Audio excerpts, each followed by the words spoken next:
And today I am honored to introduce our next guest, Tessa Gray. Tessa is a Paris trained dress designer turned image and color expert. And she has worked she's worn many hats, and it's so exciting to hear her stories. She was a chef at one time and actually was a jockey. Can you imagine? And today she's known as the $1 million look lady to her clients. And she has designed and dressed hundreds of women for business to royal ascot as well as performers. Having grown up and competing, she knows that the combination of looking and feeling your best gets the best results as an athlete. She uses her experiences and expertise to help people working online, coaches, entrepreneurs, speakers, writers, and experts feel amazing, stand out, look lovelier, and ultimately more confident so they can improve their visibility and success on and off camera, ultimately generating more impact, influence, and income as a result. She's amazing. She turns mismatched look into one that tells the right story about her clients so they love their look and they feel they've nailed their meetings every time. Tessa is amazing, and I am so excited to have her be here today. Welcome, Tessa. Thank you so much, Dr. Peggy. I'm so honored to be here. And actually, when you read out what I do and everything, it always makes me feel so humbled because everything that you said is what clients have said to me. And it's just amazing that I can make such a difference to people with just such small tweaks. And the impact that actually then has on their lives as a result. And what I think really the whole point of the $1 million look thing is, yes, the clothes are amazing, but there's another string to it at all, and that's the way you feel. Because it doesn't matter how good you look, if you don't feel great, you don't ever look your best, and you don't nail it either, as I found out competing and in all sorts of other areas of my life. I love what you just said, and it is so true. And it just comes back to the mind body, right? It's sort of like what your emotions and how you feel is how you come out to the energetic way you come out to people, right? It's just absolutely amazing. What I'd love to ask you is, how did you go from chef to jockey to, all these things, and here you are, the expert in color and design. And just to think of the experiences working with these amazing women in your life, in your paths, to have them dressed the way they needed to be. I think a lot of it is just, I'm incredibly creative. And really, it all started as a little girl. I was the eldest of four, and I had two little sisters, and Mum used to make clothes for us. And I was that shy, timid child that really dreaded going to the children's party. But if I had a pretty dress to wear, that just helped. It gave me the confidence to walk in to a room full of kids, even when I was 3 or 4 or 5. And just feeling great, and then I could have fun. So I used my clothes to give me confidence. But the other thing is, my mother was an Olympic skier, and she understood the power. And it's only now I realize that she was probably an incredible sports psychologist too. But she also understood the power, and she taught me from a very early age of our clothes relating to our performance, in that she got me a pony she was learning to pony when I was little. I was about 18 months old, and we had our riding clothes, and we had our competition clothes, and we had our hunting clothes, and we had this, that, and the other. And when you put your competition clothes on, it puts you into a different zone. And that was the same with the dresses. And when I was about 9, I was injured. I was off school, so she had to take me shopping. She needed a new evening dress, and there was some obviously massive discussion about which dress to buy. And I don't remember much about it because I was recovering from a fractured skull, so bad head injury. But this is what I was told. And eventually she said, "Which one, Tessa?" And I said, "That one, Mummy." And that was the dress that she bought. And she had Titian red hair, that dark red hair. It was a dark turquoise, and it came off the shoulders. It came in at the waist, and it came out again and had a big bow. And she got more compliments in that dress than any other she'd ever bought. And when I was little, also when I was about 4 or 5, I got her to show me how to make clothes for my dolls out of the leftovers of the fabrics. And at school, we had an amazing dressmaking teacher, and she had a cousin living in Paris, and between them, they plotted to send me to Paris to go and learn sewing and how tailoring. And she said to me, "How would you like to go to Paris to learn how to sew?" And I said, "Well, I don't really want to go. I don't really want to learn how to sew." And she said, "Well, you can have a year in Paris if you agree to go and learn how to sew." So it was pretty much a done deal. Yeah, what a deal that is. Oh my goodness, that's great. Wow. So the horses had always been in my life because I started riding when I was 18 months old. And what my mother taught me was the way I felt impacted the way the horses performed or we performed. Wow. They knew. And I remember saying when I got the new pony, she was very fast. She said, "Don't worry, Tessa, if you don't want to jump the fence, the pony won't." And so if I was nervous, the pony would stop. And I remembered a competition, pony club competition when I was much older. It was a team competition, and me and my friend, we sailed around these fences, and then we were in the intermediate, and the senior one came back, and she said she got eliminated at a fence that my friend and I had sailed over a hedge or something. And she said, "Thing was, Mrs. Gray, my heart wasn't over the fence." Wow. Wow. And so the pony stopped for her. And years later, I was riding out in America in Virginia, and came in one day, and I was put on this horse. And anyway, the headman said she'll need spurs, and Michelle said she won't. So we went up, everybody was watching, and the trainer said, "Okay, just jump her over those little show jumps." And they were very little, so I jumped over the show jumps. He said, "Okay, do it again." And the whole yard was watching. And then he told everybody what to do. And he said, "Well, you're coming with me. I'm on a Maryland Hunt Cup winner, Gold Cup winner, and we're going jumping, and I'm going to give you a lead."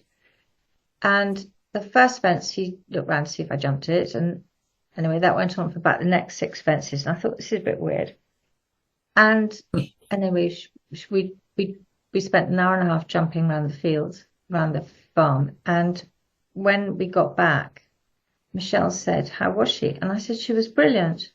And she turned to Speedy and said, "Told you so." And she told me in the car going back that the horse wouldn't jump for anybody. Wow. And Michelle had said, "Put Tessa on her." Because I didn't know, I had no expectation. And my communication to the horse was that we were jumping the fence. Wow. And Oh really, my and goodness. that's the whole thing I do with people's image, is we dress them for success so that they know they nail it. Because on the inside, what it does, it creates that inner confidence. So when you look in the mirror, and this is particularly for women, I've done a few men, but it's mostly women because women's clothes figures are much harder to shop for than men's. And so they look in the mirror and they nail it, or they switch on the camera and they immediately get a compliment. Well, that already puts you ahead of the person you're talking to. It raises your level of confidence to an extent that suddenly, as one client said, I used to dread my online meetings. Now I look forward to them. I absolutely love them. Wow. That's so cool, but it makes sense to me. I can remember times where I felt a little frumpy, but then I knew I had to go to an event. I went to a high school reunion, and this dress that I was going to wear was my daughter's, but we both fit in the same clothes, which is very helpful. Um, and when I put that dress on, I felt like $1,000,000, and I had the best time I could imagine. But I really can relate to that feeling of feeling frumpy and then feeling great just because of the way your dress fits or whatever clothing you're wearing. And of course, your makeup and everything else, your hair, your makeup, everything. And that's what your specialty is even the lipsticks. You do all the colors for as well. So tell me more about the color part of your expertise, because you really are a color expert. And I remember when we spoke once before, you had said on camera, colors look different than they do in person. This is a pretty bright blue shirt, and it looks very, very dark today on camera. So I'm curious as to what you can talk to our audience about with colors. So it all depends on the lighting. So it's about getting the lighting right, because when the lighting's not so right, good, it looks a lot darker. So, but also the other thing that is that the photographic color spectrum is different to the normal spectrum to what we see. And what seems to happen with the photographic spectrum is that you can put on what looks like a completely red shirt, red blouse. On camera, it can look orange, because in the dye, when you're, for instance, if I'm choosing red for somebody, I've got 12 different reds to choose from, and you've got the red, sort of the neutral red, which is in the middle. So it means that any colouring can wear red. And then it has bits of yellow in it and bits of blue in it. And the more yellow it has in it, the better it is for somebody with a warmer complexion. And the more blue it has in it, better it is for somebody with a cool complexion. So, for instance, somebody with very black hair and pale skin and blue eyes, for instance, will want a bluer red, whereas somebody with if we could use the same analogy with actually dark hair with brown hair with the auburn lights in it, and maybe brown eyes or green eyes, they'll look better with a bit more orange in it. So it's really, really subtle. That's amazing.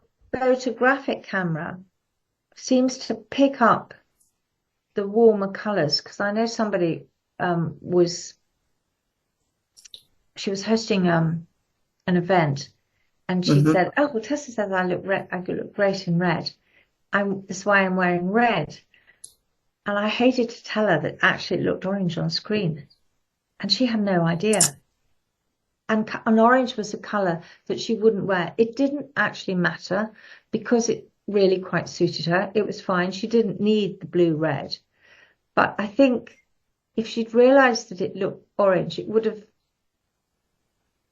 she'd have judged it more differently. So really with that, I've learned so much over the last 4 years dressing people for the camera, because I had another client, and she got out this jacket as emerald green. She said, "This is the most beautiful jacket." Sort of thing that I'd wear to a cocktail party, but I wouldn't wear to a business meeting. But I do love it. Well, let's put it on anyway. And I said, put it on anyway. And on camera, it was the most beautiful jade color. Wow. So it all depends. Isn't that interesting? How much blue is in the dye. That is fascinating. Oh my goodness. I know red hair can sometimes be a little bit more challenging, right? And I could be wrong, but I always notice when, like, my daughter-in-law has gorgeous, beautiful virgin red hair, and she's never put anything in it, and it's just gorgeous. But I know she looks really good with earth tones, and it almost matches. I mean, it blends, but I'm sure that there's other colors that would complement red hair. Am I correct? Absolutely. Well, green. Green, yes. She does wear green too. Yeah. Amazing in green. And the other color is purple. Purple. Okay. Yeah. Get the right tone of purple. And that was fascinating for me because obviously my mum had this amazing color. Yeah. And I remember making her an outfit in a dark jade green. And she had we had a multicolored striped blouse, and there's quite a lot of blues and purples in it, and I made a hat. The hat was a combination of the jade and the stripy fabric, and she looked absolutely amazing in that. And she was going to a wedding in Mexico, and I found this sort of lavender because her hair by that stage, she was in her 70s. Although it wasn't grey, but it was this sort of very pale red. And so I found this sort of lavender outfit, and she picked it up and said, I couldn't possibly wear that. And I said, Mum, put it on.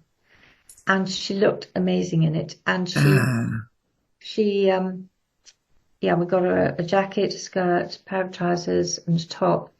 And somebody else had a similar outfit in a different colour. And she said, oh my God, I wish I bought the other one. You look amazing in this. And my mum always hated sort of dressing up and everything because she struggled to find clothes that fitted. And she was much more of a sort of outdoor person, athlete type thing. So she was much more into sporty casual clothes. But she came back saying that her outfits fitted into an overnight bag went into hand luggage, that she'd had everything she needed to wear for this wedding in Mexico for a weekend celebrations, and they were colors that she wouldn't necessarily have chosen herself. Isn't that something? Gosh, I'm fascinated with what you're saying. I mean, just the lavender with red hair, I would not have thought. I really wouldn't. I would think orange and blue are complementary, but lavender, wow. Now, you have to get the right color though, but it's about getting the right. Yeah. Isn't that something?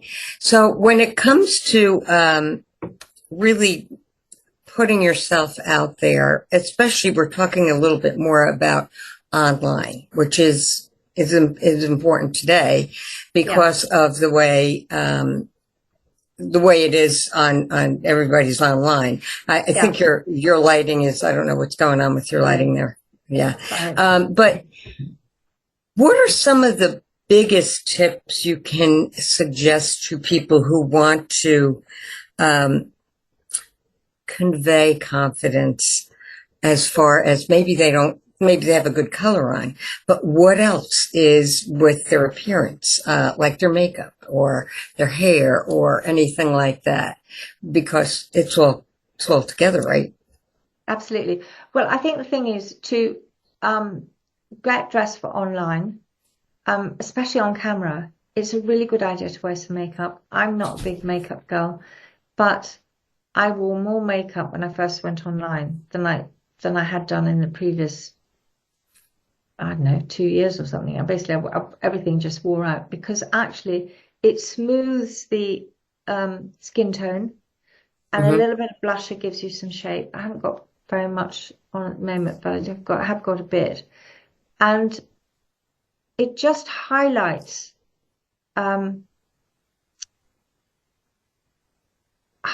your natural features, and it does make you look better. You can create the shape with your face, a better shape. And it's really interesting is that, especially if you have, I'm trying to say it's more, I have kind of like a pear-shaped face, so it's Hmm. quite easy to do. But for instance, if you've got a square shaped face or you've got a round face and you want to change the shape of it a bit, by using the makeup, you can actually create that sculpted look. Like with, is it With the with shading down here? Like, yeah. shading. So you give yourself a jawline. Uh-huh. One of the other things that a client said, I couldn't believe she didn't know this. She only ever put makeup on her face. She didn't put it all down her neck. Oh, So you need to interesting. have it all down your neck. So it all needs to marry in so that you don't get this line. Hmm. Mascara is really important. Highlighting the if you put little white bits in there, Oh, and also in here, it uh-huh. actually it highlights your eyes a bit more. I mean,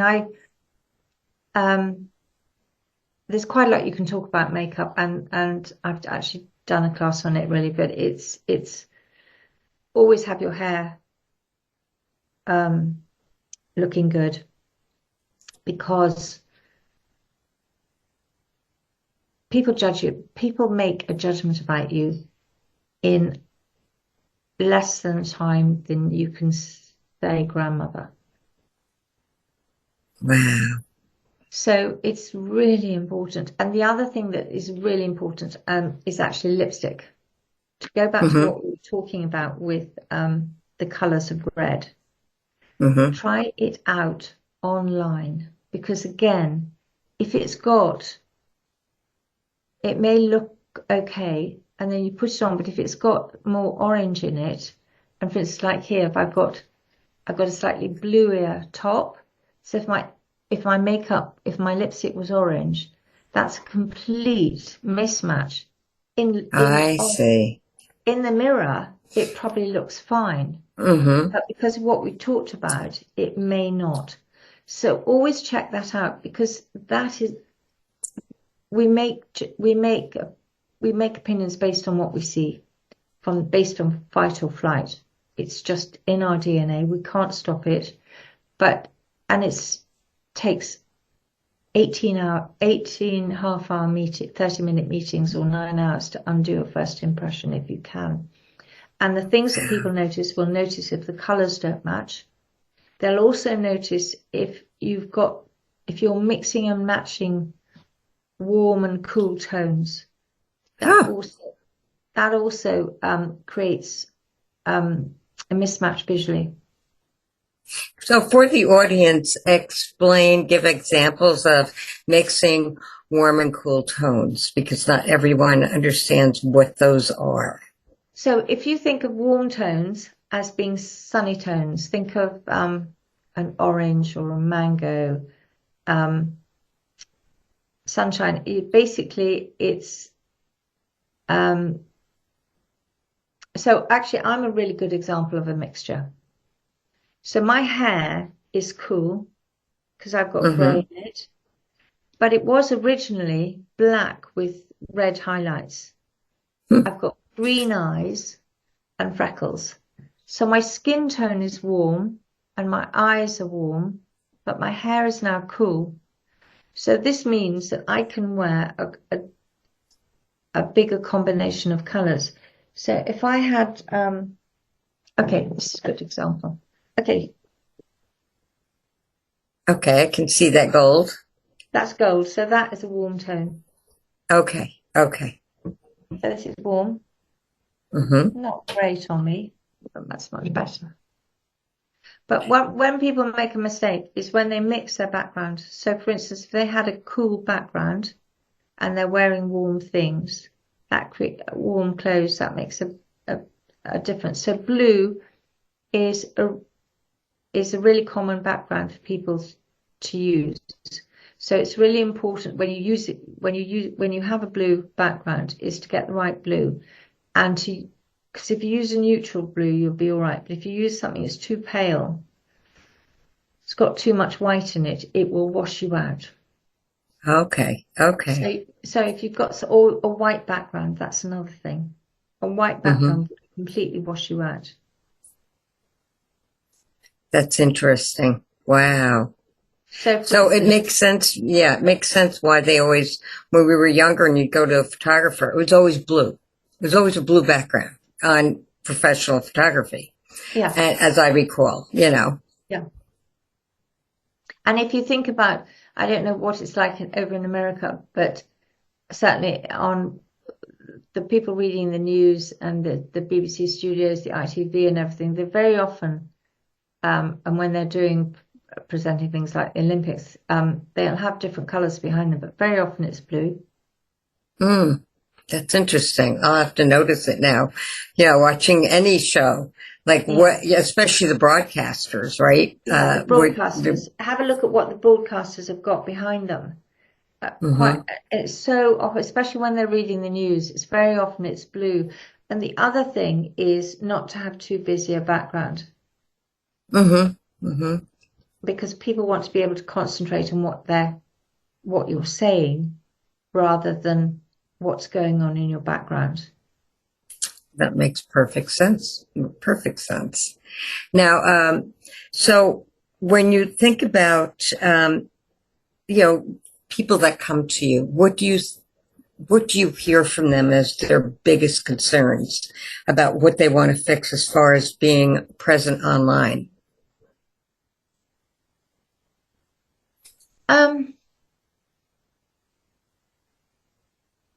Well, I suppose the real, I think it's about they don't really like their image of themselves. Okay. And that really, to me, sometimes it's really surprising. And the first person that said that to me, I thought, wow, you look better than anybody else I've seen online. Wow. But she was the one that dreaded her online meetings. And the reason was because she didn't know what she didn't know. And the camera was a barrier. Mm-hmm. So another client said, well, I thought if you could do my colors, I feel better about myself, so I'd be okay about going online. So we did her colors, did her wardrobe, and then I worked on her inside, feelings and emotions and everything. So we met in May. 2 months later, from meeting her, she was live streamed to 5,000 people at a political rally. Oh my goodness, that's so She knew cool. she knew she was going to be live streamed to a few people, but she had no idea. And so we worked out what she was going to wear. We did all of that stuff. We did the presentation and how she, exactly, set the whole thing up for her. We got rid of all her belief systems that were keeping her a little bit stuck. And happened on Tuesday night, and we had a call on Thursday. And she said to me, honestly, Tessa, I should be jelly. I should be in bits. I was live streamed to 5,000 people on Tuesday night. I cannot believe I did it. And I feel amazing. Isn't that something? Yeah.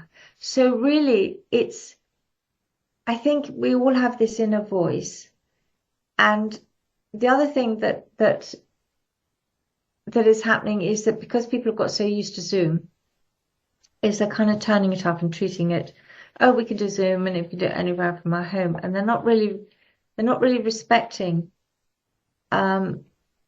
realizing that actually you have to treat it as though you're in the office, and you have to make the office, your background, look as though it's really like an office. You are telling the right story about yourself, and people are going to listen to what you say and do business with you. I had somebody else who was told that he couldn't possibly recommend any clients to her because her office didn't look that professional.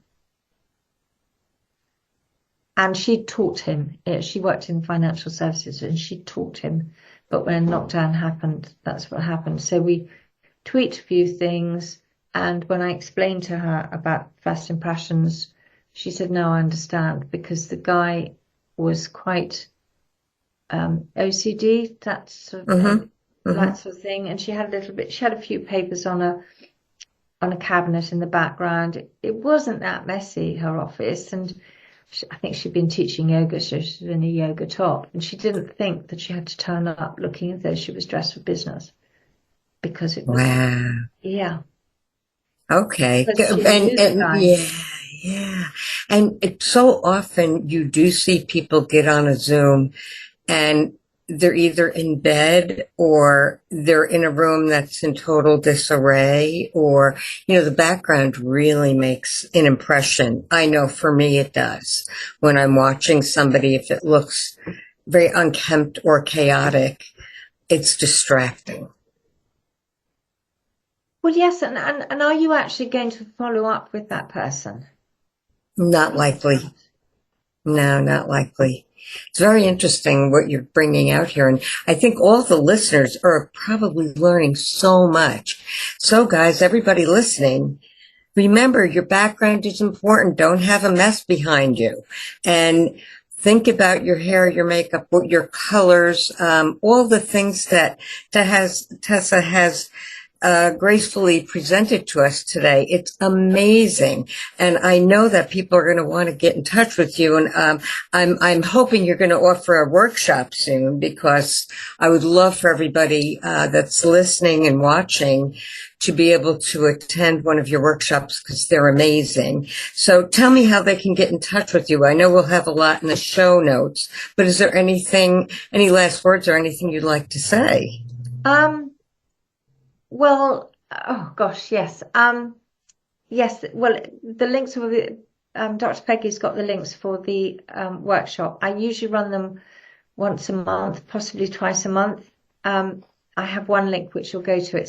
So if you want to book, that's it. But you can email me at tessa@mymilliondollarlook.com, and just email if you want to have a chat. I can send over a link, and I offer really once people come to the workshop, they get the chance to speak with me, 15-minute one-to-one, if they've got any questions, because quite often it brings up questions, and depending on what type of industry you're in,